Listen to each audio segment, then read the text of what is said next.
ಈಗ ಮುಖ್ಯವಾದ ಪ್ರಶ್ನೆಗೆ ಬರೋಣ. ಪ್ರಶ್ನೆ ಏನು? ಕೋಚಿಂಗ್ ಅವಶ್ಯಕತೆ ಇದೆಯಾ ಅಥವಾ ನಾನೇ ಸೆಲ್ಫ್ ಪ್ರಿಪ್ರೇಷನ್ ಮಾಡಬಹುದಾ ಅಂತ. ನಾವು ಆ ಪ್ರಶ್ನೆ ನಾನು ತಗೊಳೋದಾದರೆ let us be very clear. ಈಗ ಕೋಚಿಂಗ್ ಉದ್ದೇಶ ಏನು? ಕೋಚಿಂಗ್ ಉದ್ದೇಶ ನಿಮಗೆ ಎಕ್ಸಾಮಿನ ದೃಷ್ಟಿಕೋನವನ್ನು ಅರಿವು ಮಾಡ್ಕೊಳ್ಳೋಂಥದ್ದು. ನೀವು ಬೈ ಬ್ಯಾಕ್ಗ್ರೌಂಡ್ ಒಬ್ಬ ಆರ್ಟ್ಸ್ ಸ್ಟೂಡೆಂಟ್ ಆಗಿರ್ತೀರಾ, ಅಥವಾ ಒಬ್ಬ ಕಾಮರ್ಸ್ ಸ್ಟೂಡೆಂಟ್ ಆಗಿರ್ತೀರಾ, ಒಬ್ಬ ಸೈನ್ಸ್ ಸ್ಟೂಡೆಂಟ್ ಆಗಿರ್ತೀರಾ. ಈ ಯಾವುದೇ ಬ್ಯಾಕ್ಗ್ರೌಂಡಿಂದ ಬಂದರೂ ಕೂಡ ಎಕ್ಸಾಮಿನ ದೃಷ್ಟಿಕೋನ ಏನು, ಎಕ್ಸಾಮಿಗೆ ನಿಮ್ಮನ್ನು ನೀವು ಅಳವಡಿಸ್ಕೊಳ್ಬೇಕಾದ ರೀತಿ ಏನು, how do you need to understand the demand of the exam irrespective of the background that you come from. You might be an engineer, you might be a doctor, you might be a BA student, you might be a BCom student. How will you apply yourself to the exam? That is necessary. That is where coaching centers play a role. ನಾವು ಅದನ್ನು ನಾನೇ ಮಾಡಬಹುದಾ? Definitely ಮಾಡ್ಬೋದು. ಅದಕ್ಕೆ ನಾನು ಮುಂಚೆನೇ ತಿಳಿಸಿದಾಗೆ ಬಹು ಮುಖ್ಯವಾಗಿ ನಿಮಗೇನು ಬೇಕು? ಒಬ್ಬ ಗೈಡ್ ಬೇಕು, ಒಬ್ಬ ಮೆಂಟರ್ ಬೇಕು. ಆ ಮೆಂಟರ್ಶಿಪ್ ಗೈಡೆನ್ಸ್ ಕರೆಕ್ಟಾಗಿ ಸಿಗೋದಾದರೆ without coaching also you can definitely prepare.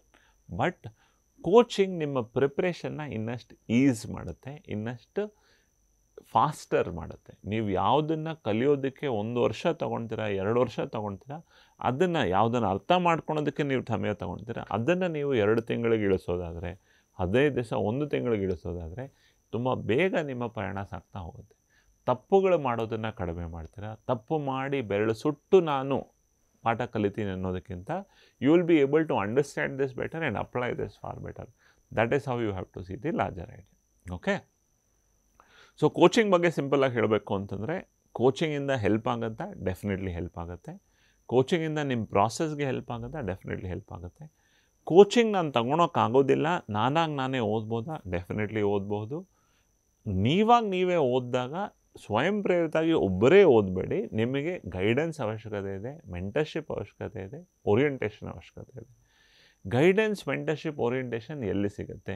ನಾವು ಇಂಡಿಯಾ ಫಾರ್ ಐಎಎಸ್ ಆಗಿ ಒಂದು ಸಂಸ್ಥೆಯಾಗಿ ಯಾರಿಗೂ ಕೂಡ, ನೀವು ಯಾರಾದರೂ ನಮ್ಮ ಸಂಸ್ಥೆಗೆ ಬಂದಾಗ ನಾವು ನಿಮಗೆ ಫಸ್ಟು ಡೀಟೇಲ್ಡ್ ಒಂದು ಕೌನ್ಸ್ಲಿಂಗ್ ಮಾಡ್ತೀವಿ, ಓರಿಯೆಂಟೇಷನ್ ಡೆವಲಪ್ ಮಾಡ್ತೀವಿ, ಎಕ್ಸಾಮ್ ಏನು ಅಂತ ತಿಳಿಸ್ತೀವಿ.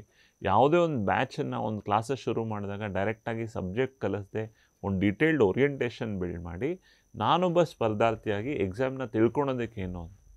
ಅದು ಬಿಟ್ಟು ಕೂಡ ಯೂಟ್ಯೂಬಲ್ಲಾಗಲಿ ಟೆಲಿಗ್ರಾಮಲ್ಲಾಗಲಿ ಸಾಕಷ್ಟು ವಿಡಿಯೋಸ್ ಇವೆ ಎಕ್ಸಾಮಿನ ಬೇಸಿಕ್ ದೃಷ್ಟಿಕೋನವನ್ನು ನಿಮ್ಮನ್ನು ತಿಳಿಸ್ಕೊಡೋದಕ್ಕೆ. ಫಸ್ಟು ಆ ಬೇಸಿಕ್ ದೃಷ್ಟಿಕೋನಗಳನ್ನು ತಿಳ್ಕೊಳ್ಳಿ. ಸಿಂಪಲ್ಲಾಗಿ ಹೇಳಬೇಕು ಅಂದರೆ, ಯಾವುದೇ ಒಂದು ಅಡುಗೆ ನಾನು ಮಾಡಬೇಕು ಅಂತ ಹೊರಟಾಗ ಆ ಒಂದು ಅಡುಗೆಗೆ ಬೇಕಾಗಿರುವಂಥ ಬೇಸಿಕ್ ಇಂಗ್ರೀಡಿಯೆಂಟ್ಸ್ ಏನು ಅಂತ ನಾನು ತಿಳ್ಕೊಳ್ಬೇಕಲ್ವ?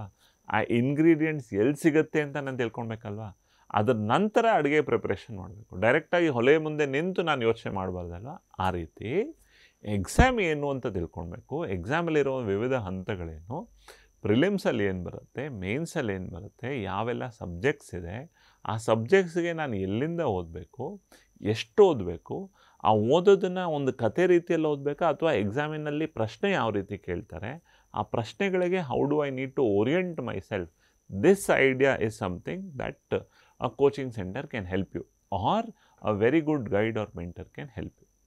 Now definitely ನಿಮಗೆ I come from a poor background, ನಾನು ಓದಿರೋದು ಗೌರ್ಮೆಂಟ್ ಸ್ಕೂಲಲ್ಲಿ, ನನಗೆ ಓದಿಸಿದ್ದೆ ನಮ್ಮ ತಂದೆ ತಾಯಿ ಹೆಚ್ಚು, ಸೊ ಈ ಕೋಚಿಂಗ್ ಫೀಸ್ ನಂಗೆ ಕಟ್ಟೋಕ್ಕಾಗಲ್ಲ, ನಂಗೆ ಓದೋದಕ್ಕೆ ಕಷ್ಟ ಇದೆ.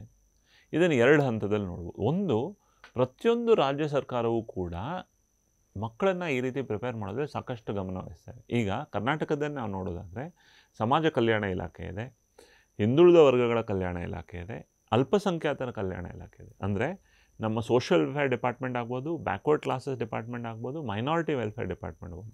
3 ಡಿಪಾರ್ಟ್ಮೆಂಟ್ಸು ಕೂಡ ಪ್ರತಿ ವರ್ಷ ಸ್ಕಾಲರ್ಶಿಪ್ ಎಕ್ಸಾಮ್ಸ್ ಕಂಡಕ್ಟ್ ಮಾಡಿ ಫ್ರೀ ಕೋಚಿಂಗ್ಗೆ ಅಂತ ಅಕ್ರಾಸ್ ಕರ್ನಾಟಕದಿಂದ ಸ್ಟೂಡೆಂಟ್ ಸೆಲೆಕ್ಟ್ ಮಾಡ್ತಾರೆ.